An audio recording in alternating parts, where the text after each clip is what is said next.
Fãs do ciclismo, eu sou Álvaro Pacheco e nós estamos aqui hoje para inovar com uma empresa que sempre nos inova, que é a empresa que organiza o Letap Brasil nas suas 3 etapas, e esse ano lançando o desafio La Vuelta em Romeiros, no estado de São Paulo. A inovação é que conosco aqui está o diretor técnico, o nosso anjo da guarda, Fernando Schelles, que vai fazer o briefing técnico como um podcast. Então, é uma experiência nova que eu fui honrado com o convite, do trabalho que a gente faz junto com a equipe toda do Letap e agora com La Vuelta, onde a gente vai estar presente, Ana Lídia, Leandro, eu. E aqui vamos falar com o Fernando sobre como vai acontecer, detalhes. Já tem um podcast que a gente fala bastante disso, que foi genial, com a presença da Ana Lídia também.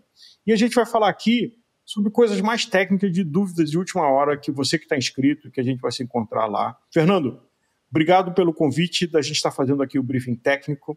Fala um pouco para a gente sobre o que vai ser a prova. Só relembrando quem se inscreveu, que já olhou ali no site, mas vamos alinhar essa informação e comunicação. Álvaro, obrigado aí pela mais esse desenvolvimento de projeto. Vamos juntos passar todas as informações que os atletas aí estão para fazer, que é o La Vuelta Brasil, um evento de 2 dias, sábado contra-relógio por equipes, largadas a partir das 8 da manhã, durante o período da manhã até as 10, domingo uma prova de 100 km sequencial a partir das 7 da manhã, no domingo de 100 km com 2.000 de altimetria para a turma aí. Uma das várias mudanças que tem de percurso, de formato, de marca associada, é também como é a retirada dos kits, porque não vai ter um local como tem em Cunha, no Rio, em Campos do Jordão, de sexta-feira você ir no Village, encontrar pessoas, ver produtos e retirar seu kit. É diferente, né? Exatamente. A Vila La Vuelta está aberta no sábado a partir das 7 da manhã. Como as largadas são a partir das 8, as primeiras equipes já vão começar a retirar seus kits e se prepararem para a largada às 8, né, do contrarrelógio. Tanto quem vai correr no sábado como quem vai correr no domingo, a retirada do kit acontece no sábado a partir das 7 horas. A prioridade, claro, serão das equipes de contrarrelógio que já estão ali para a largada mais na sequência da retirada do kit, né? Chegou às 7, tem que retirar o kit, 8 horas já tem as primeiras equipes largando. Diferente de outros eventos, a sexta-feira não estará aberta para a retirada de kit. Schelles, e a retirada do kit acontece aonde? Em que cidade e em que local da cidade? A sede do evento La Vuelta é Cabreúva, passa por outras cidades na região, mas a sede a Vila La Vuelta fica no Clube Cabreuvano, Avenida Major Silveira Camargo, entre o Bike OK ali e o Mineiro, o Ai Doces, né? Na avenida marginal da cidade de Cabreúva. Que é aquela marginal que a gente passa pedalando quando está vindo fazendo o circuito tradicional. Entre Pirapora e Itu. Tem 3 formas conhecidas de chegar em Cabreúva. Você tem vindo de Pirapora, vindo lá do 48, da Castelo, você tem vindo do Portal de Itu, e você tem vindo pela Rondonzinho, que você sai, quem está indo de São Paulo, pega Bandeirantes e pega aquela secundária. Qual dos acessos vocês recomendam? Porque eu entendo que 2 desses acessos serão percurso de prova em cada dia, né? Exatamente. Então, o acesso à vila e a cidade de Cabreúva para os 2 dias de prova, ele tem esse detalhe. No sábado, a gente só fecha entre Cabreúva e Itu, que é a Estrada Parque, né? Então, no sábado, a cidade tem 2 acessos, tanto de quem vem pela principal estrada da Rota dos Romeiros, onde todo mundo pedala, que é vindo de Araçariguama, ou de quem vem pela Rondon e entra no acesso para Cabreúva ali, né? Então, no sábado, a gente tem uma facilidade, que são 2 acessos à cidade de Cabreúva. No domingo, aí sim, a gente está com a Estrada Parque fechada, que é sentido Itu, e também a estrada sentido Araçariguama, né? Então a gente tem 2 dos 3 acessos à cidade de Cabreúva fechada, e o único acesso à cidade é via quem vem de Jundiaí para Itu, está na SP300 e acessa Cabreúva por uma vicinal né, que aí sim adentre a cidade pelo único acesso. Acho que vale muito o ponto de atenção para no domingo, principalmente, prever esse tempo de deslocamento, chegar lá e estacionar antes da prova com uma certa folga, né? Então, quer dizer, ao invés de você saindo de São Paulo pegar Castelo, você sai de São Paulo, pega Bandeirantes, e da Bandeirantes você pega essa variante que você mencionou. É isso aí. Bandeirantes, Rondon. SP300. A Rondon, eu acho que é SP300, e aí o acesso a Cabreúva, né? Então, assim, obrigatoriamente, para a prova de domingo, o único acesso a Cabreúva antes das 6 da manhã, né? Lembrando, porque depois das 6 da manhã está fechado. Então, antes das 6 da manhã, você consegue vir pela Rota dos Romeiros. A partir das 6 da manhã, você vai estar fechada a rodovia, você obrigatoriamente tem que fazer Bandeirantes, Rondon e Cabreúva. Estacionamento, como é que vocês resolveram a solução? Porque, sei lá, 1.000, 2.000 ciclistas vão estar lá, potencialmente um número parecido com esse de carros. Como é que vocês pensaram em o conforto de quem está indo e como estacionar? Chegando na cidade, a gente vai ter as sinalizações dos bolsões de estacionamento, né? Então a gente pretende lotar primeiro os bolsões ali antes de realmente entrar em Cabreúva, ali 500 metros, 800 metros, existem locais que a gente vai condicionar já o estacionamento, eles enchendo, sinaliza, aí sim a pessoa entra em Cabreúva e vai ser direcionada a outros locais de estacionamento, né?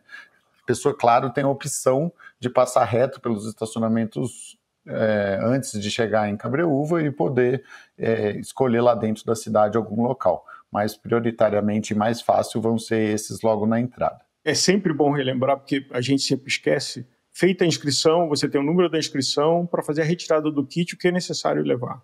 Documento com foto, claro, né, para a pessoa se identificar, e o atestado médico. Isso, acho que é o principal ponto a ser observado, porque o atestado médico quase todos os atletas têm e acabam não levando para o dia do evento, ou enfim, ou esquecendo de estar com ele em dia, mesmo que seja de forma virtual, que a gente aceita, é só imprimir lá na hora no nosso serviço de atendimento ao ciclista e pode retirar seu kit normalmente. E qual é o prazo máximo da emissão desse atestado médico? Ele pode ser um atestado médico que foi emitido alguns meses atrás ou ele tem que ter sido emitido na semana, no dia? O atestado médico ele tem validade desde que esteja 1 ano assinado pelo médico, né? Então, se você fez o exame e tem o atestado médico desde 7 de dezembro de 2024, ele vai estar válido ainda em 7 de dezembro de 2025. Então, o atestado de quem usou fazendo Cunha, Rio e Campos é válido para fazer o desafio La Vuelta, que está no período de 12 meses. Totalmente, né? Todo atestado tem validade desde o momento que o médico assina que aquele atleta está apto à atividade esportiva de competitiva, né? A segurança e boas práticas. Esse é um assunto que vocês, a empresa, se destaca já há muitos anos nos Letapes, e que está vindo também no desafio La Vuelta de Romeiros. Que regras devem ser respeitadas e não são negociáveis, passíveis até de desclassificação? Exato. A gente tem 2 formatos de prova esse ano, nesse evento, né? E a gente não sabe ainda se teremos no futuro, né, um contrarrelógio ainda por equipes ou individual, mas é claro, né? A gente está falando de ciclismo. O ciclismo é um esporte que ele tem um certo o nível tanto de entrosamento das pessoas ali na prova, na pista, precisa estar conectado em manter a segurança de todos, e segurança sempre foi um pilar, né, que a gente trouxe dos nossos eventos e resguarda tanto o nome da Vuelta como do Tour de France. No sábado a gente tem o contrarrelógio que estão permitidas bikes, por exemplo, de time trial, então assim, as equipes vão estar sozinhas ali, vão largar a cada 2 minutos, são bikes que têm uma aerodinâmica muito melhor, mas não tem uma dirigibilidade tão grande, né? Então, por exemplo, uma das regras é que uma equipe não vai poder pegar o vácuo da outra, né? Uma equipe alcançada, a equipe que vai chegar e ter que passar, ela não pode descansar na roda para formar um grupo de 8 atletas tendo que se revezar ali, né? É uma situação de prova que vai acontecer, provavelmente alguma equipe pega outro atleta, mesmo saindo 2 minutos, 1 ou 2 minutos atrás, a gente ainda não definiu em razão da quantidade de equipes, mas uma equipe sendo alcançada pela outra, ela tem que dar passagem. E a equipe que chegou na outra, ela tem que passar, ela não pode se usufruir do vácuo, né? Isso é uma situação que vai acontecendo contra relógio, mas que no dia de prova de domingo, numa prova de resistência, já é inerente, todo mundo vai andar em pelotão e com certeza o vácuo vai estar entre todos ali sendo revezado. Outra situação importante com relação às questões de segurança é que toda a estrada parque, assim como a estrada de Romeiros, até Araçariguama, vai estar coneada no meio. Ou seja, é muito importante os atletas respeitarem o espaço que eles têm. A gente nos resguarda na questão de manter uma pista fechada para ninguém ter, né, a situação de ter um carro na via ou alguma invasão de pista, mas a gente também tem que pensar que do outro lado do cone pode estar vindo outro ciclista, né? Romeiros é uma estrada conhecida pelas curvas e pelo asfalto impecável, pela capacidade ali de manter uma estrada limpa. Ela vai estar melhor e mais bem cuidada e mais limpa do que nos dias normais. A gente tem um trabalho feito, né, nas semanas que antecedem, junto ao DR, que já está sendo feito, por sinal, né, de pintura, recolocação de olho de gato, todas as sinalizações de pistas estão sendo revisadas, né? Mais o que a gente vai colocar no dia, placas, né? Os staffs bandeiradores com apitos para chamar a atenção dos atletas. Então, respeitem esses pontos de atenção colocados para vocês lá. O cone é um deles, a invasão da pista, para impedir a invasão da pista do outro lado, também é outro ponto de atenção muito importante para manter a segurança de todos. Pode usar fone de ouvido com música para se motivar? Em razão do ciclismo ter essa conexão entre os atletas, a gente proíbe, seja o fone de ouvido ou o fone externo ao ouvido, passível de desclassificação desde o momento que aquilo pode ser uma distração de atenção que coloca os outros em risco, né? A gente entende que numa prova de pelotão não tem ninguém passeando, e se tiver alguém passeando, ele tem que estar prestando atenção em pessoas que podem se aproximar rapidamente dele, está assobiando, e o som é um elemento que distrai a atenção das pessoas. A estrada e o ciclismo, ele é um ambiente hostil do ponto de vista quando acontece um acidente, né?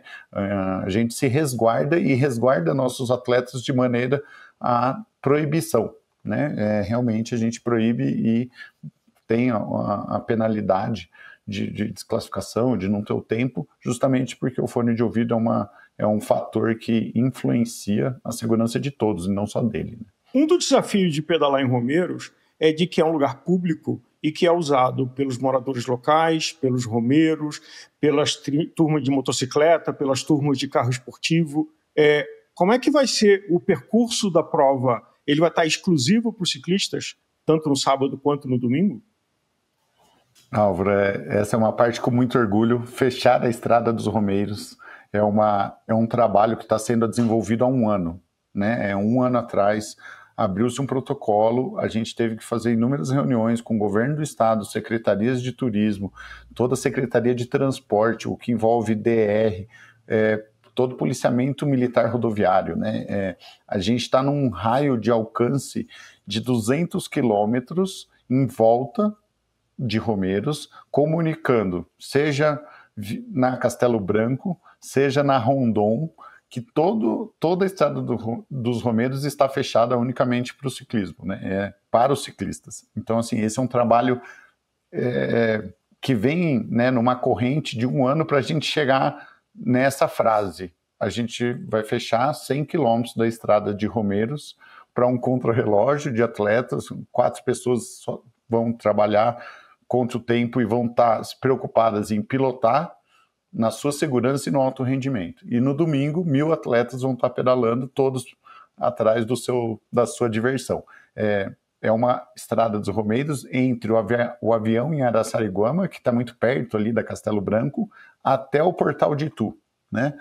São 100 quilômetros de percurso, 50 quilômetros lineares de rota, de estradas fechadas unicamente para o ciclista, e com certeza esse é o trabalho, eu acho que mais árduo, que é conseguir fazer esse fechamento, evitando a invasão com carro, moto e assim, consequentemente, um acidente, mas o principal, né, é não trazendo um grande dano a todos os moradores, a todos os munícipes, né? O nosso o nosso objetivo de fazer um ciclismo seguro, ele não pode ser extremamente prejudicial a toda a comunidade que está em volta. Então, esse trabalho também é muito forte, né? A gente já está fazendo um trabalho com toda a rede de comércio, com toda a rede hoteleira, toda a indústria daquela região que depende da estrada, seja leiteira, seja... A gente estava falando outro dia, do lado de Romeiros tem uma grande olaria. O caminhão de massa, ele chega na madrugada, que a umidade é baixa. A gente entra nessas nuances técnicas assim de uma indústria local para entender que hora está o fornecimento da matéria-prima e se isso vai influenciar ou não, o evento vai influenciar ou não aquela estrutura, entendeu?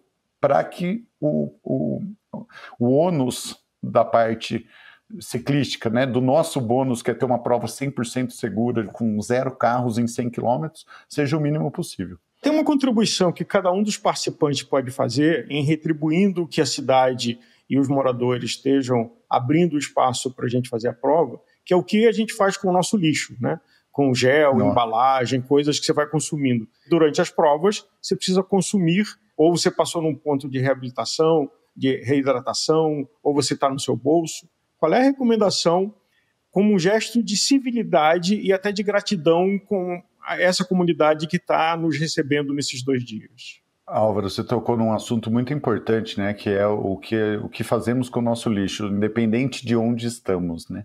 Mas a gente poderia falar um bom tempo sobre isso, mas especificamente na prova de ciclismo a gente tem pontos de hidratação, lá tem lixo, a gente tem a zona de descarte nesse local, entendeu? Então se você não quer se hidratar, não quer tomar um gel no local, eu sei que é muito importante aquele saquinho de gel não ser jogado na via para alguns, mas para outros não, né? Então, depois de provas em outras provas como o Letap, a gente faz uma vistoria nas estradas e é comum a gente encontrar aí entre 200, 300 sachês de gel jogado facilmente. Eu já fiz essa vistoria, eu já fui com a equipe fazer limpeza, eu já fiz a limpeza junto e, enfim, eu acho que a coisa mais importante que cada um poderia ter, se essa corrida fosse na frente da sua casa e você, depois que todo mundo passasse, a rua da sua casa estivesse cheia de sachê de gel, parecendo um lixão. Você gostaria? Então, assim, acho que nada mais justo a gente pensar e se colocar no papel de quem está lá e não de quem está passando por lá e pensar, será que o tempo ou a sujeira de eu, atleta, colocar o meu sachê de gel no bolso e jogar no ponto de hidratação daqui a pouco ou no final da prova é mais importante do que o lixo que eu vou largar para trás e não é você, são 1000 atletas, né? Essa é uma questão intrínseca de cada um, mas eu gostaria de levantar, a gente tem o ponto de hidratação, a gente tem lixo lá, os lixos são destinados à reciclagem, depois que saem dos pontos de hidratação eles voltam para dentro do evento, mas a gente espalhar o lixo eu acho extremamente injusto com todo o nosso ecossistema em volta, né? Eu acho que nenhum resultado de prova é mais importante do que o lixo que a gente vai jogar ali e ele não vai se deteriorar, né? É um sachê de plástico. Nisso eu até dou uma sugestão de que muitas vezes a gente consome o sachê e fala, nossa, eu vou colocar isso tudo melado no bolso da minha camisa, isso vai ficar uma lambança que a lavagem não vai tirar. Tem uma solução que é muito prática, que é você colocar no elástico da coxa do bretelle. Então, você enrolou ele, você simplesmente estica o braço no elástico da coxa e coloca ele ali. E cabem N. E não vai cair porque está ali preso pelo elástico do seu bretelle. Então, é uma solução. Agora, tem uma preocupação com o meio ambiente também, né? Que é uma marca registrada de vocês, uma preocupação de impacto mínimo. Quais são os cuidados que vocês estão tomando lá para a Estrada dos Romeiros? É exatamente isso, né? Já são práticas, boas práticas que a gente leva, né, de outros eventos que a gente executa. Uma dessas é a varredura, né? A gente se preocupa em, exemplo, marcações de pista que são usadas pelos nossos staffs para sinalizar algum tipo de acidente, a quilometragem de pista, ou as marcações que a gente faz, a variação dos cones na pista. Na curva, o cone é muito mais perto um do outro do que na onde tem campo visual nas retas. Tudo isso é repintado. A nossa obrigação é entregar igual ou melhor do que quando a gente pega, né? Então, nossa equipe de varredura, por exemplo, quando passa fazendo a varredura de sachê de gel, ela também recolhe sacolinha, ela também recolhe caixa, lata de cerveja, coisa que outros lixos que estão na via são limpadas, né? São recolhidas por uma equipe que nem foi ela que sujou, mas a gente entende que o evento ele tem que promover uma coisa melhor do que o que a gente já está sujando, entendeu? Eu não consigo mudar a cabeça de 100% dos atletas, mas eu consigo recolher o lixo que está na via que outras pessoas jogaram junto com o que os atletas jogaram. Então, assim, o nosso propósito a gente quer deixar uma comunidade lá melhor do que antes do evento, né? Eu fiz reuniões com a equipe da cidade de Cabreúva e alguns moradores falaram, poxa, eu tenho uma casa na rota, sempre muitos ciclistas ficam lá, estacionam na frente da minha casa e quando eles vão embora, eles conseguiram deixar o lixo na frente da minha casa. Aí eu posso pedir desculpas para ele em nome dos ciclistas e falar, olha, cara, eu vou fazer o possível para promover a educação em adultos educados, civilizados, mas que desse ponto de vista do lixo deles, eles ainda estão falhando. Nós, como evento, queremos propagar que a comunidade de Cabreúva e das cidades ao redor que vão receber o evento tenham benefícios com os ciclistas estando lá e não só situações como essa, né, desconfortáveis. Eu acho que essa é uma coisa importante nossa, brasileiro, e aqui fazendo uma breve digressão, durante a Copa do Mundo no Brasil, teve uma coisa que chamou a atenção, que os japoneses que iam nos jogos carregavam seu lixo no estádio.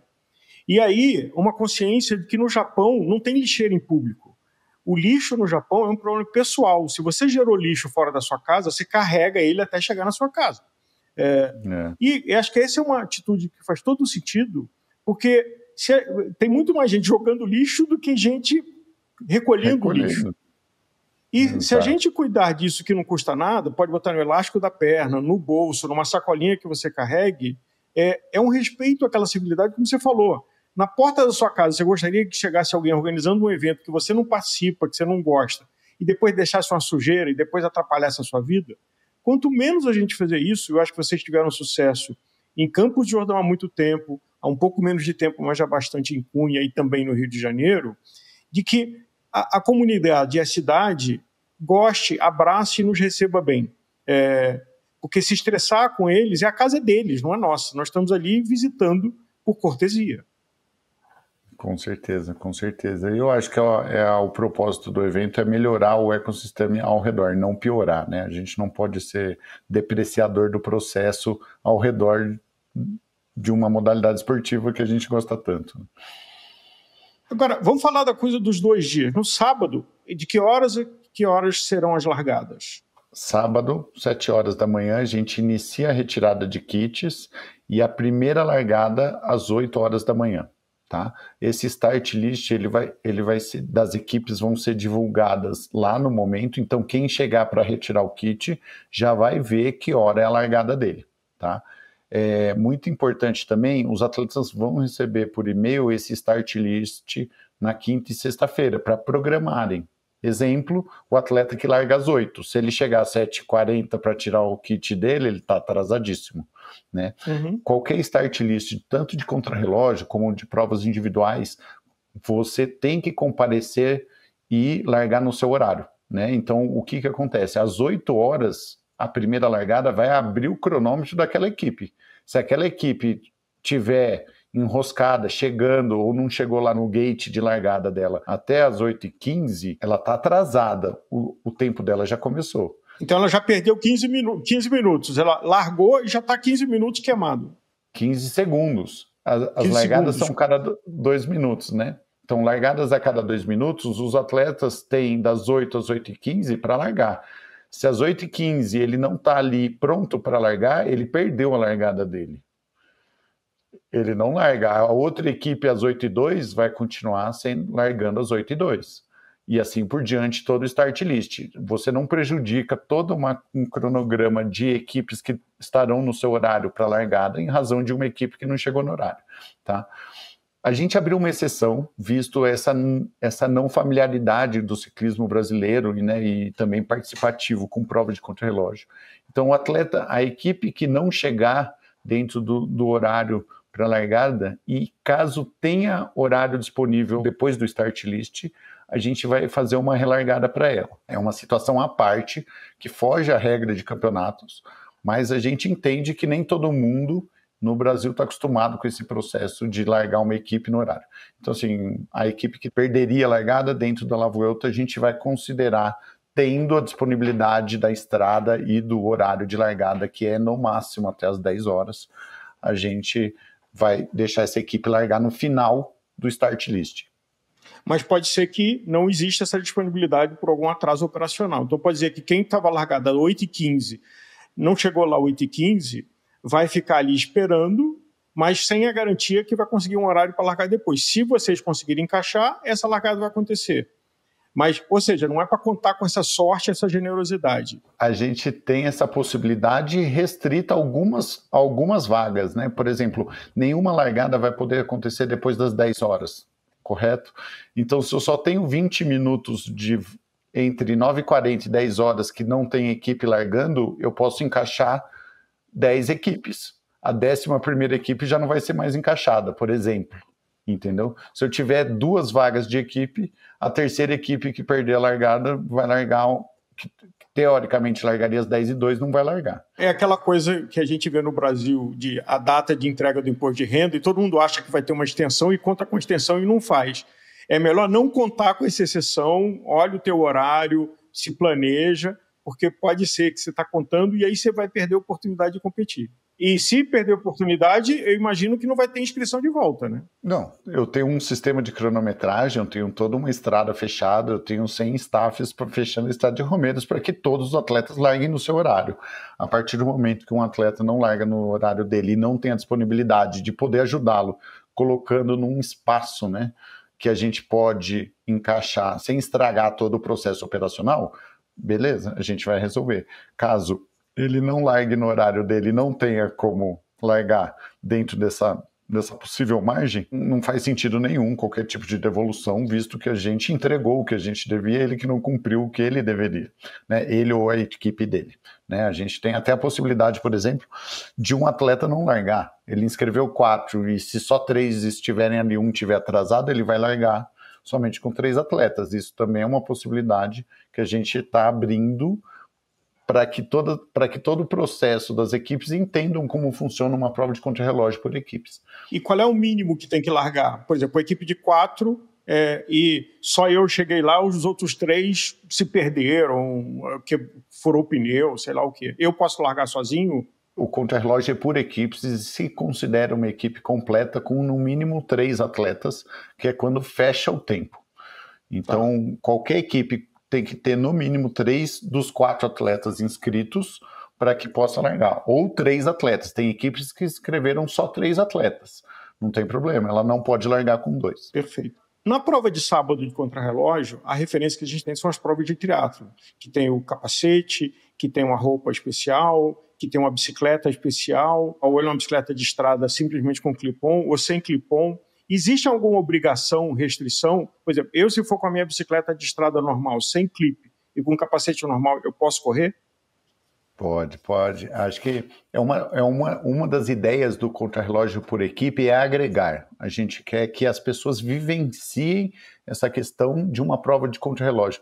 Né? Quando que a gente teve uma estrada dos Romeiros, uma estrada parque fechada, uma equipe cada 2 minutos, provavelmente você só vai ver a equipe vindo, quase ninguém vai passar por você, então você está andando sozinho, você tem uma pista coneada no meio, com bandeirador falando onde é curva perigosa, com cones espaçados onde for linha reta, que você pode se concentrar especificamente no desenvolver da sua equipe no revezamento aerodinâmico. Então a gente entendeu que o que não poderia, bicicleta elétrica, né? A partir disso, a questão de segurança é uma estrada que você tem muito trecho de reta, pouquíssimo trecho de curva e descida, onde o clipe poderia atrapalhar alguma coisa. Então a gente permitiu a bicicleta de estrada, ou a bicicleta de estrada com guidão clipe aerodinâmico, ou a bicicleta de triatlon totalmente aerodinâmica, mesmo que não atenda às regras da UCI, a gente não entrou nesse mérito em específico, porque a ideia é que as pessoas participem, vivenciem o contrarrelógio por equipe, entendam as diferenças, possam usufruir de uma estrada fechada e sinalizada, né, para que elas tenham certeza que elas estão lá preocupadas no desenvolver do ciclismo e não se está vindo uma moto na contramão, acelerando. Quantas vezes a gente já pedala lá e a distração nossa é o barulho de uma moto vindo, se ela está vindo da frente ou de costas em alta velocidade, se aquilo te coloca em risco ou não. A ideia da La Vuelta é realmente entregar esse ciclismo mais puro, mais técnico, e aí a gente compreendeu que beleza, uma bike de triatlo, uma bike adaptada de estrada com guidão de triatlo, ou uma bike de estrada, todas elas permitiriam em segurança todo mundo participar. Inclusive, se uma equipe quiser participar com provas com uma bicicleta de mountain bike e pneu slick, ela tem o direito, né? É uma bicicleta que vai ter um rendimento pior que uma bicicleta de road, mas ela com certeza, as pessoas que estão lá vão se divertir, e a ideia da Vuelta é trazer as pessoas para vivenciar essa modalidade. Então, assim, só não pode a bike elétrica no sábado, no contrarrelógio, mas pode no domingo, sem problemas. E a gente vai falar dela no domingo. Nas provas de contrarrelógio profissionais, as equipes têm um carro ou uma moto de apoio. Vai ser permitido a equipe ter um carro ou moto de apoio dentro do circuito? Não faremos. O nosso circuito ele vai estar balizado, fechado 100%. A gente tem, por questões de segurança, vão ter bandeiradores, brigadistas nas curvas ali perto do trecho de montanha. Vão ter motos acompanhando as equipes. Cada 2, 3 equipes vão ter motos junto com as equipes para fiscalizar essa questão do vácuo e também sinalizar caso uma bicicleta quebre, mas não vão ter o apoio individual de cada equipe, justamente porque a gente vai ter um vai e volta na estrada, né? Imagina as equipes mais seus carros indo vai e volta, e uma equipe busca outro, o carro fica para trás. Então, por questões logísticas e de segurança, a gente vai cuidar da parte médica e mecânica dos atletas, do ponto de vista que se o atleta quebrar, a gente vai buscá-lo e não consertar a bicicleta dele, né? Justamente por isso também, cada equipe pode excluir um tempo. Então, você larga com 4 atletas, seu tempo fecha no terceiro. Se alguém quebrar, você não perdeu o tempo da sua equipe inteira. Que é a regra internacional. Aonde é exatamente o local da largada e da chegada do contrarrelógio do sábado? Vamos lá, a gente larga na avenida, na frente da Vila La Vuelta, na frente do Clube Cabreuvano, muito perto ali do Bike OK, do iDoces, locais bem conhecidos pelos ciclistas da região.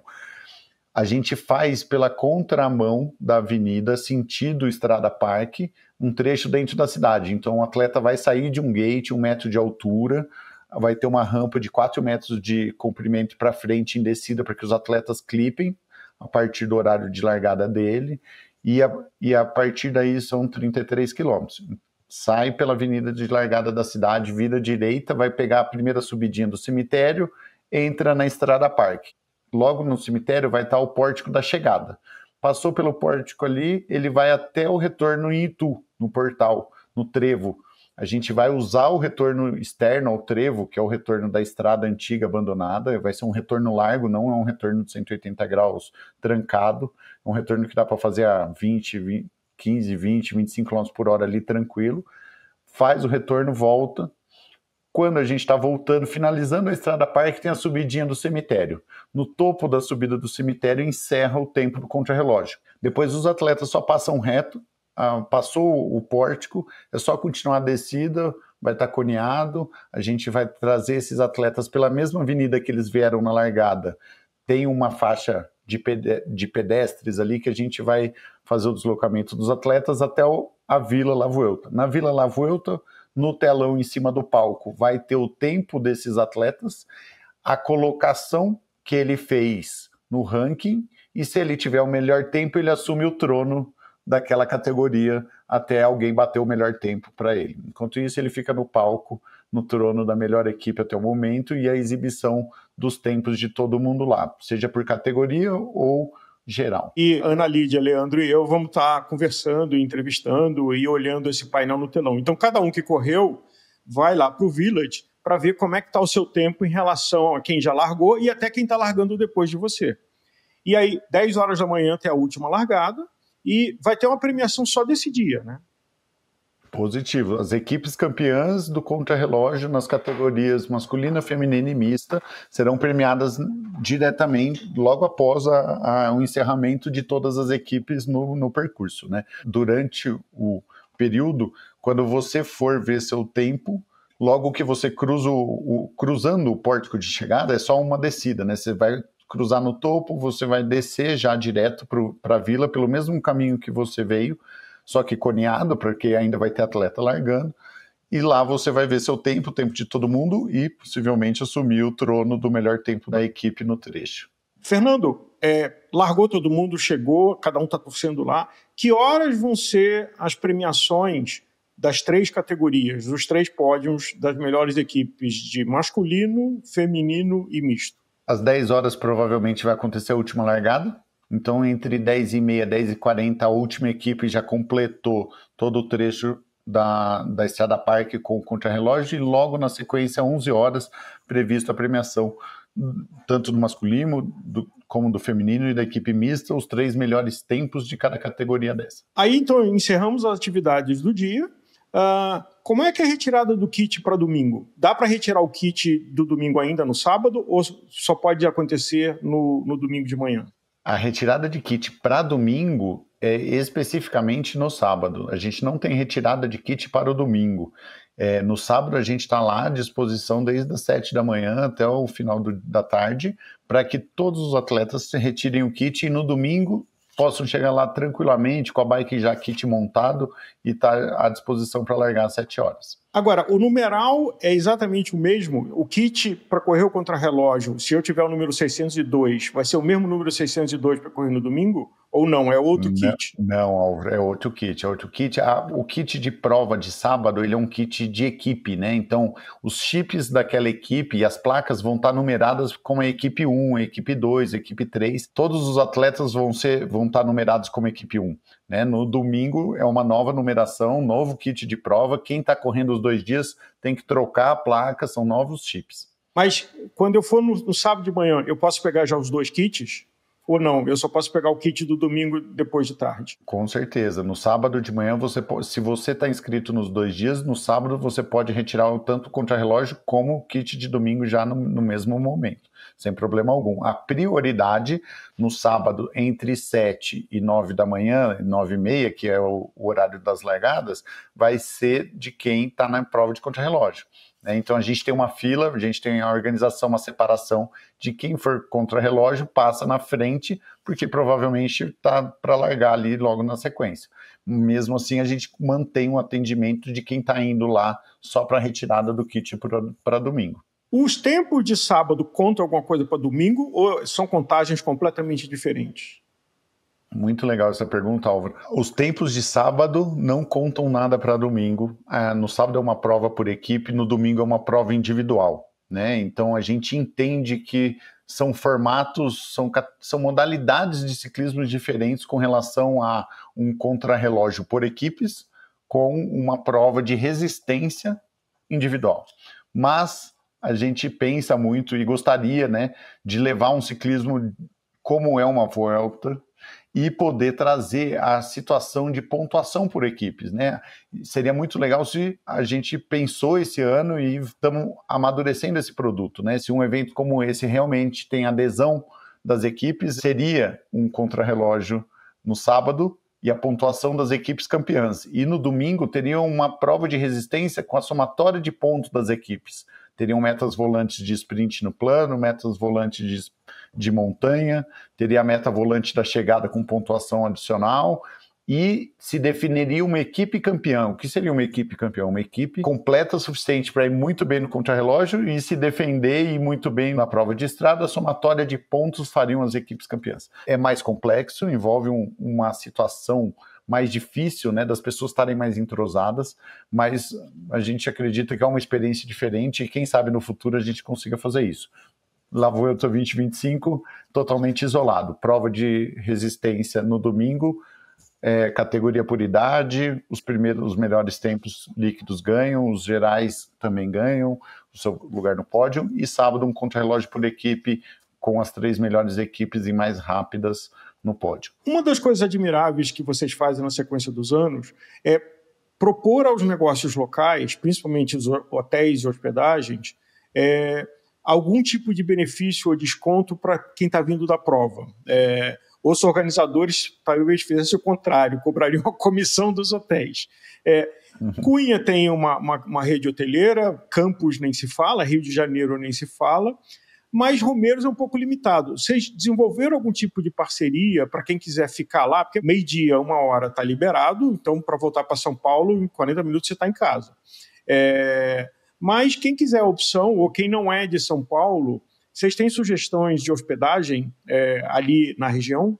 Álvaro, a gente fez um trabalho de levantamento dos hotéis. Cabreúva tem poucos hotéis e algo a mais em Itu, em Jundiaí também tem cidades perto para quem está vindo de fora para fazer a prova. Quem está em São Paulo realmente é mais fácil voltar para São Paulo, claro. Mas sim, tem uma rede hoteleira. A gente está disponibilizando no nosso site os locais que tem o contato, o site, para que as pessoas possam fazer as opções de escolha e ter essa opção. Mas muito importante também é que no sábado, durante o período da tarde e à noite, a cidade está se preparando para receber, né? Então, por exemplo, todo sábado existia, um sábado por mês, desculpa, existia a Feira da Lua em Cabreúva, que foi antecipada e eles vão estar desde de tarde, que é uma feira de todo o comércio local, toda a cultura local acontece na frente da igreja, 2, 3 quarteirões para cima da largada. Vai ter um palco com bandas locais também, fazendo toda a parte de entretenimento musical, a gastronomia local também está se desenvolvendo. Então, assim, há um movimento muito importante da cidade em receber o atleta, né? Coisas que eu fui conhecer, por exemplo, a gente tem um parque na Estrada dos Romeiros, que é uma reserva, chama Reserva Cabreúva, é uma reserva ambiental com museu, com toda a parte de animais, tanto do Brasil e da região, como os animais também de fora, sabe? Que estão lá se preparando com cardápio, com horários específicos para promover que as pessoas que, já estamos aqui, vamos almoçar aqui, vamos conhecer a reserva, tem local para estacionar, tem restaurante, tem o passeio lá na parte do zoológico deles, com vários animais, tem o museu da reserva. Então, assim, você percebe que, no fundo, o evento, ele tem uma opção, ele dá uma opção a todo o comércio local a se desenvolver, né? A gente quer que as pessoas se envolvam com a cultura de Cabreúva, dos Romeiros, toda aquela estrada, né? Ela está dentro do Japi, da Serra do Japi, que é uma parte de reserva ambiental. Então, a gente quer propiciar esse tempo aos ciclistas, né? A gente está lá dentro da nossa vila, vai ter o Comes e Bebes, vai ter todos os ciclistas juntos, mas também vai ter as atrações da cidade para que a gente possa conhecer depois, na hora do almoço, ou no passeio da tarde, ou até à noite, quando quiser conhecer a Feira da Lua no final da tarde, para a noite quero comer na Feira da Lua, para depois voltar ou ir para o hotel. Então, realmente, houve esse engajamento do hotel e da prefeitura para a gente desenvolver essa parte de serviços, né, de atrações locais. Essa é uma bela dica. E para chegar lá, se você estiver em frente ao Mineiro, é só seguir reto, atravessa ali o riozinho, segue reto que você vai chegar na Praça da Igreja. Então, mole, para dar uma voltinha lá, prestigiar o comércio local, prestigiar os empreendedores locais. A gente tem a referência do Mineiro, a gente falou isso no outro programa, que teve a sacada de criar um diferencial só para nós ciclistas ali no AI. O Mineiro vai correr, aliás, ele está inscrito? Não? Olha, ele vai estar com bastante gente lá no dia, mas ele sempre corre, ele sempre faz todos os letaps, com certeza ele está com vontade de fazer a volta. A gente falou para ele fazer um contrarrelógio da equipe do AI. Ele animou, como sempre, né? Não tem pessoa com um astral mais legal que ele. Não sei se ele vai estar na disponibilidade de poder estar ausente lá do AI, mas com certeza a hora que ele quiser ele vai correr com a gente, tanto a prova de sábado como a de domingo. Não, e ele vai estar cuidando da gente num dia economicamente importante para ele, com esse movimento todo. Vamos falar então do domingo. Domingo, qual é o local da largada, qual é o local do retorno, qual é o local da chegada e que horas é a largada? Prova de domingo, a resistência de 100 km, a largada fica exatamente no mesmo local da largada do contrarrelógio, que é na frente do Clube Cabreuvano, ali perto do Mineiro e do OK, avenida marginal da cidade. Porém, larga para o sentido oposto. Então, os atletas saem de Cabreúva sentido Araçariguama até o retorno. Sentido Pirapora primeiro, né? E depois Araçariguama, sentido Castelo Branco. a gente vai fazer o retorno dos atletas no avião, que é a praça onde tem um monumento a um avião antigo, monumento turístico lá de Araçariguama, quilômetro 33 de prova, e aí sim retorna Araçariguama de novo, Cabreúva. Essa é a primeira parte da prova dos 100 quilômetros do domingo. Só um ponto importante de que não é ir para o 48, é quando você chega na penúltima subida, você vira como se fosse para Araçariguama e vai até o avião, que é onde tem lá um DC-3, aonde é feito o retorno e volta. Exatamente, 1,5 km mais precisamente nessa rotatória. Vai estar sinalizado, claro, mas a primeira parte do percurso, tanto para quem é do 100 como do 50, é sentido Araçariguama. A diferença é que quem vai fazer os 50 km participativo vira no Bananal, que é o primeiro bairro saindo de Cabreúva. Quem vai para os 100 km, aí sim vai até o avião, no quilômetro 33, faz o retorno e volta. Aí passa por Pirapora do Bom Jesus, volta para Cabreúva novamente, atravessa pela Avenida Marginal a cidade de Cabreúva, entra na Estrada Parque para os 33 quilômetros finais, que foi o contrarrelógio do dia anterior.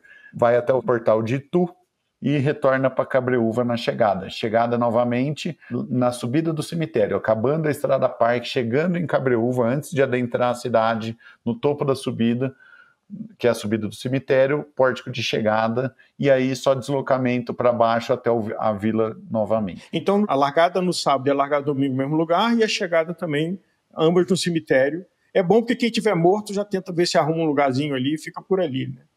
Não tem jeito de morrer um. Não, só se divertir. Então, recapitulando, sai de Cabreúva, passa por Pirapora, sobe, quando chega ali para Araçariguama, vira para o avião, vai até o avião, volta, passa por Pirapora, passa por Cabreúva, faz até o portal de Itu, volta e na chegada na entrada de Cabreúva, no topinho do cemitério ali, é a chegada final. Exatamente, sprint em subida aí para os melhores. E que horas é a largada? Domingo a largada às 7 horas da manhã, né? A gente conseguiu ter uma largada um pouco mais adiantada, um pouco mais tarde, para que a gente tivesse tempo hábil aí para todo mundo chegar mais tranquilo, não precisar acordar tão cedo e estar lá à disposição para a largada. Todas as provas, a formação dos gates de largada, dos currais, ela tem uma lógica do histórico de tempo de cada um dos atletas, masculinos e femininos. Nesse caso, não tem esse histórico, ano que vem vai ter. Qual critério vocês estão usando para definir os portais de largada e se o feminino é separado do masculino? O sistema de largada, de posicionamento de grid dos pelotões para domingo não classifica homem e mulher, classifica a média de velocidade daquele atleta diante de um histórico, tá? O La Vuelta é um evento subordinado à ASO, e assim como o L'Etape e o Tour de France, tá? Então todos os dados dos nossos atletas de L'Etape do Brasil desses últimos 10 anos e do resultado vai ser usado para a gente fazer os rankings de categoria e velocidade média de performance daquele atleta.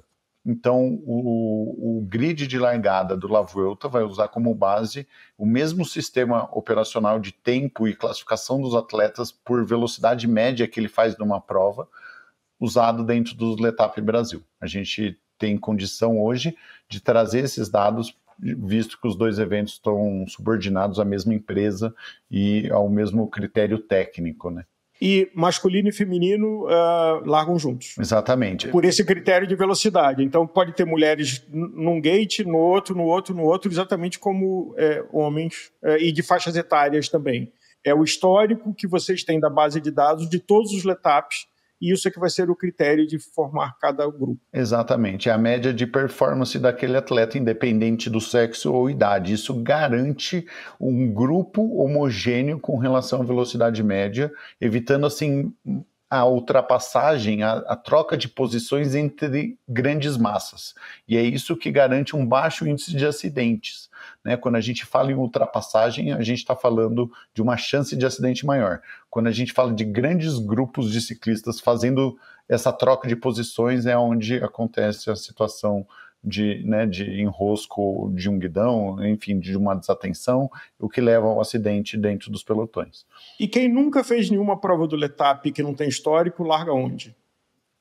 Aí entra no critério de respostas, onde a gente pergunta questões técnicas do aquele atleta, quanto que ele treina por semana, qual é o tipo de treino, quantos anos ele pedala o ciclismo, pratica o ciclismo, qual é a previsão de tempo que ele pedala, se ele já correu uma prova do Letap, se ele nunca correu. Tudo isso tem que fazer sentido dentro da resposta daquele atleta. Isso é muito importante porque os atletas saibam, né, que eles estão respondendo uma coisa que não é para encher linguiça.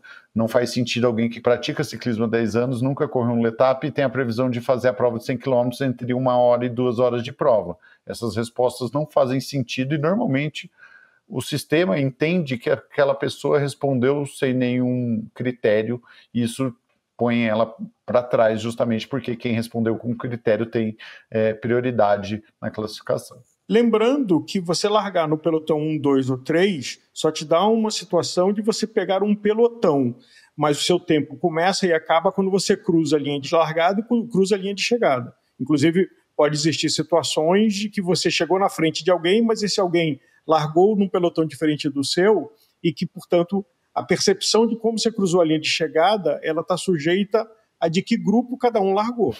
Exatamente. Acho que esse deve ser um tema de sempre polêmica e questionamentos de resultado. Exatamente. Acho que aqui a gente pode até divagar sobre situações inúmeras que acontecem, mas o que é o tempo líquido? O tempo líquido de um atleta independente de qual horário do dia ele largou. Ele passou debaixo do pórtico, abre o cronômetro dele. Então ele pode passar às 7 horas da manhã, às 7h10, às 8h20, qualquer horário do dia. Passou debaixo do pórtico, abre um cronômetro individual. Esse é o tempo líquido, ele desconsidera a sua posição de largada, ele desconsidera seu bloco de largada, ele desconsidera o horário do dia. E ele só fecha esse cronômetro quando você passa a linha de chegada. O tempo líquido, ele compreende a sua mais precisa medição de tempo para aquele trajeto predisposto. Independente de qual horário, você demorou X tempo para percorrer aquele X quilômetro. É com base no tempo líquido que a gente faz uma velocidade média daquele atleta, correto? Isso é diferente de quando a gente fala, se eu largar na frente eu tenho mais chances de ganhar. Ganhar do que? Sobre qual é o aspecto? Se for sobre o aspecto de tempo líquido, não. A pessoa que larga no 10º pelotão pode ter a mesma condição de tempo líquido ou até melhor, se a gente pensar sobre algumas questões técnicas, por exemplo, ela pode ter menos atleta em volta dela para atrapalhar. Em compensação, ela pode ter menos atleta para pegar vácuo. Será que você precisa do vácuo para fazer o melhor tempo líquido daquela categoria? Tem que desenvolver todas essas métricas, essas variáveis do ciclismo para entender se realmente o tempo líquido, largar no pelotão adiantado ou atrasado, vai ser a melhor para cada atleta. Nesses anos todos de execução de prova, a gente já viu atletas largando no 5º, 6º, 7º, 10º pelotão dos eventos do Letap ser o campeão de uma categoria, porque ele fez o menor tempo líquido. Ele não foi o campeão geral, ou seja, ele não cruzou a linha de chegada primeiro, mas porque ele largou no 10º pelotão meia hora para trás do primeiro, mas foi o primeiro atleta daquela categoria, e isso ele equilibra numa prova massiva. Quando a gente fala uma prova massiva, 1.000, 2.000, 3.000 atletas, dá a chance de qualquer atleta em qualquer pelotão ir para o pódio, desenvolver o seu melhor e fazer um ranking que ele pondera a variável. Não importa que horário você largou, você tem o tempo de todo mundo da sua categoria com a mesma situação. Todo mundo largou em horário diferente, mas o tempo líquido faz com que a gente faça um ranking como se todo mundo tivesse largado exatamente no mesmo segundo. Quem não correu no sábado e só vai correr no domingo, tem que ir lá para pegar o kit no sábado, certo? No domingo não vai conseguir pegar kit. Positivo, a retirada com a gente para a prova de domingo, lá diretamente na vila, no sábado, durante o dia. Existe também a possibilidade da retirada de kit por terceiro, mas aí isso envolve uma procuração e ela tem que estar assinada com reconhecimento em cartório da assinatura. Que horas deve começar a premiação no domingo? A premiação do domingo está prevista para meio-dia. né? A gente tem a largada às 7 horas da manhã. No meu cálculo aqui, a gente imagina os primeiros colocados, com uma estrada totalmente fechada, a dinâmica de pelotão. Eu imagino uma prova para 2 horas e 40 dos primeiros atletas dos 100 quilômetros, né? Então, a gente tem chegadas a partir das 9h40, numa previsão, até provavelmente ao meio-dia, 1 hora. Mas aí são os últimos atletas da nossa premiação a partir do meio-dia lá na Vila La Vuelta. Agora, a premiação é só para o percurso de 100. O percurso de 50 não tem premiação. Diferente de curto e longo do formato Letap, no caso da Volta de Romeiros, só vai ter premiação para os 100 quilômetros. Perfeito. Premiação dos 50 quilômetros só para o primeiro, segundo e terceiro gerais. Ou seja, os 3 primeiros, masculino e feminino, que cruzam a linha de chegada. Tá? A categoria por idade não existe no percurso de 50 km, visto que a gente trouxe o percurso de 50 km para participar. Então, assim, quem nunca pedalou uma prova com Romeiros fechada, quem nunca vivenciou que é uma prova com a dinâmica de bandeiradores, de coneamento no meio da pista, cronometragem, pode vivenciar dentro do La Vuelta, mas não de forma competitiva. Por isso que a gente não trouxe a premiação por categoria de idade no percurso dos 50 km. Percurso de 100 km já é uma dinâmica mais competitiva. A gente entende que são ciclistas que praticam e vivenciam mais tempo, tem um timetable mais apertado. Então, assim, a pessoa que não cruza lá, por exemplo, o primeiro ponto de corte lá em Pirapora do Bom Jesus, já nem vai até Araçariguama. É uma dinâmica, mas também tem uma premiação. Percurso de 100 km, premiação aí para os 3 primeiros, masculino e feminino gerais, que é quem cruza a linha de chegada primeiro, e depois o tempo líquido, ou seja, todo mundo que desde a hora que largou e abriu seu cronômetro até a hora que fechou seu cronômetro, tem os melhores tempos líquidos, e aí sim numa segmentação por idade, masculino e feminino. Quem correu no sábado com uma bicicleta de triatlo contra relógio, pode correr com essa mesma bicicleta de triatlo no domingo? Domingo é uma prova de resistência, de pelotão. Você tem uma dinâmica e um tempo de prova e uma situação de vários atletas em volta que a gente entende como organizador e buscando uma segurança que uma bike de triatlon ou com guidão de TT não apresenta dirigibilidade, maniabilidade suficiente para manter todos em segurança. Domingo, prova de resistência individual, não pode correr com bike de triatlon ou com guidão de triatlon, somente com bikes road ou mountain bikes ou elétricas, desde que não sejam com guidão, com a parte que dá dirigibilidade, né, maniabilidade de frenagem, troca de marcha, para uma região com tanta montanha como aquela, tem que ser de forma segura, né? Então, domingo não pode correr com prova com a bike de contrarrelógio ou de guidão de TT, a prova de resistência. Bicicleta elétrica é proibida no sábado, no domingo ela é permitida, mas qual é a regra quem quiser ir de bicicleta elétrica? Se eu for de bicicleta elétrica e eu fizer primeiro no geral, eu vou para o pódio? Não. A bicicleta elétrica ela é do tom participativo. A gente entende também que a bicicleta elétrica ela entra no segmento para que as pessoas vivenciem o ciclismo, vivenciem a segurança, vivenciem o prazer de poder pilotar numa Romeiros totalmente sem carro, sem moto, sem risco de outros veículos. A bicicleta elétrica entrou na nossa La Vuelta para trazer pessoas de qualquer idade, de qualquer condição física, poderem vivenciar o que é aquela região, a beleza, a prática do ciclismo de forma segura. Então a gente não incentiva dentro de um processo competitivo o pódio ou o menor tempo com a ajuda da elétrica. Então a premiação não se estende à bicicleta elétrica ou qualquer categoria. Alguém de bicicleta elétrica que entrou nos tempos de quem não tem bicicleta elétrica está desclassificado pelo tempo geral e, né, justamente por não estar na competição em si. Bicicleta de gravel ou mountain bike não sendo elétrica pode no domingo?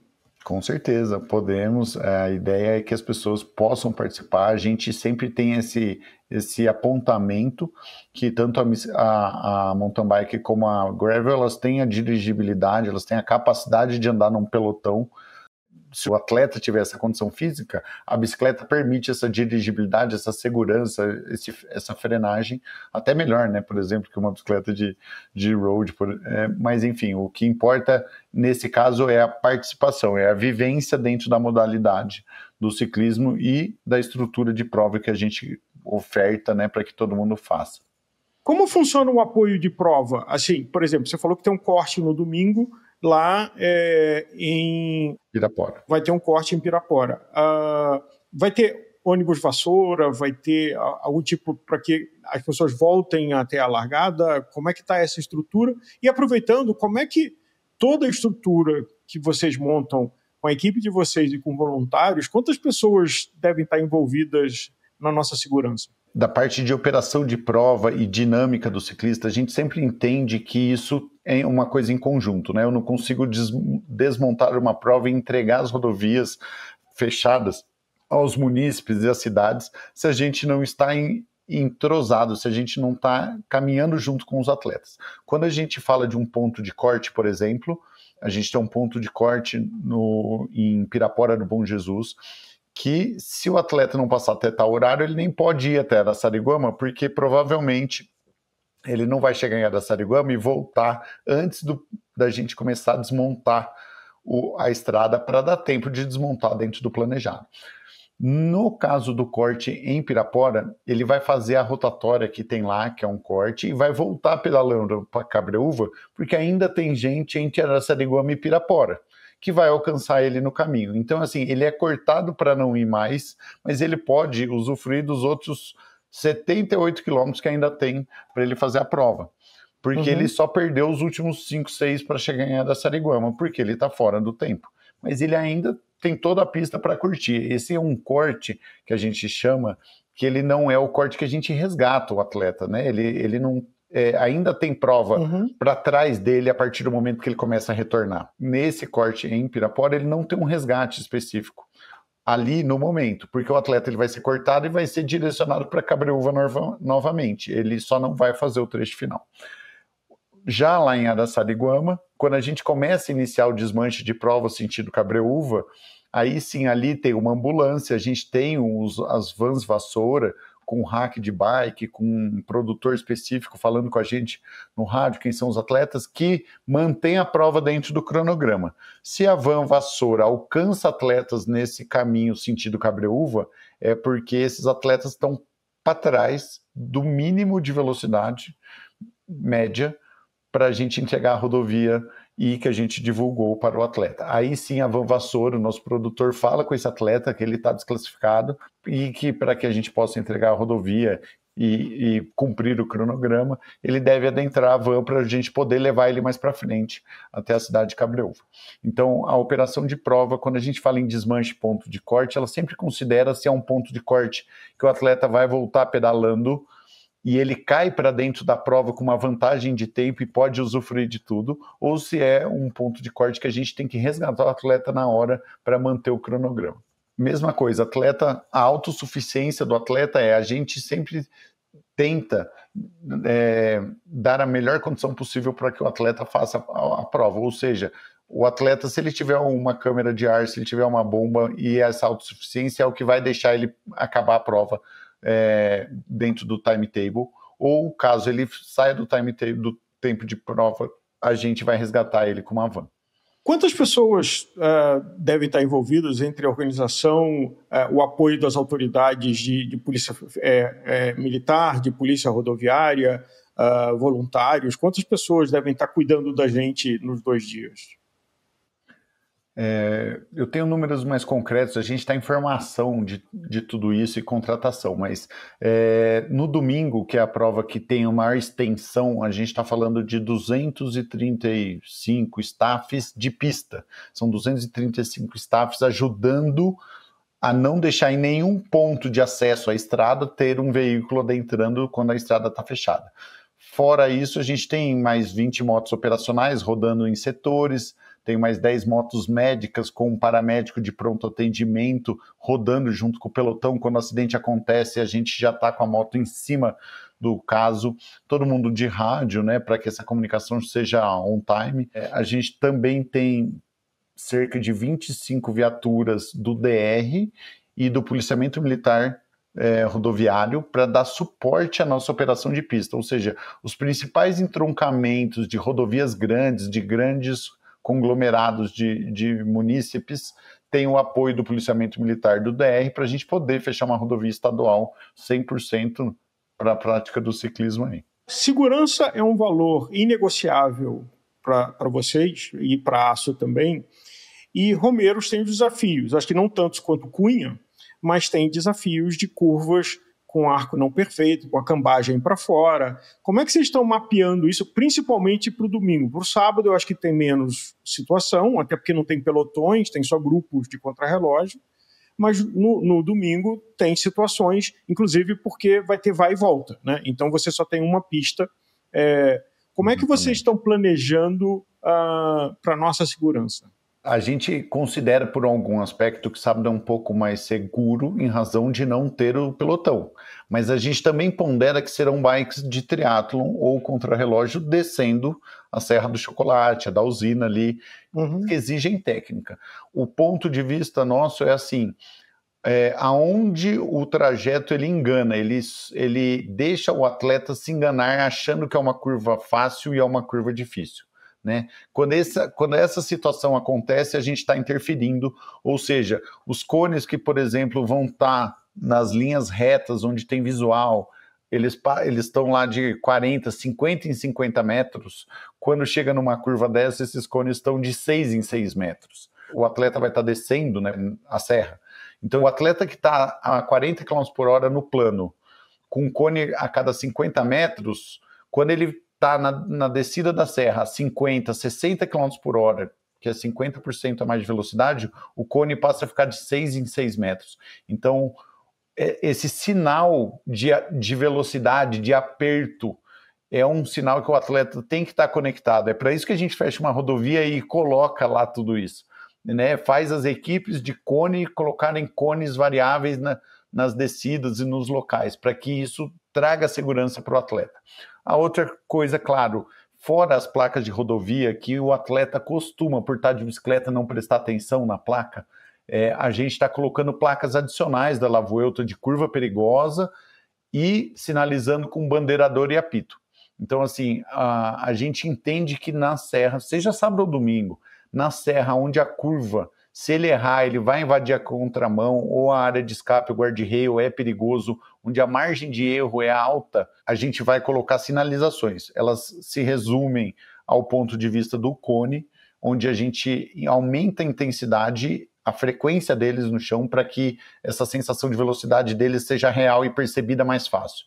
E, adicionalmente, um bandeirador sinalizado de colete refletivo, com uma bandeira refletiva, apitando para que ele preste atenção na placa que a gente está colocando lá para a curva perigosa.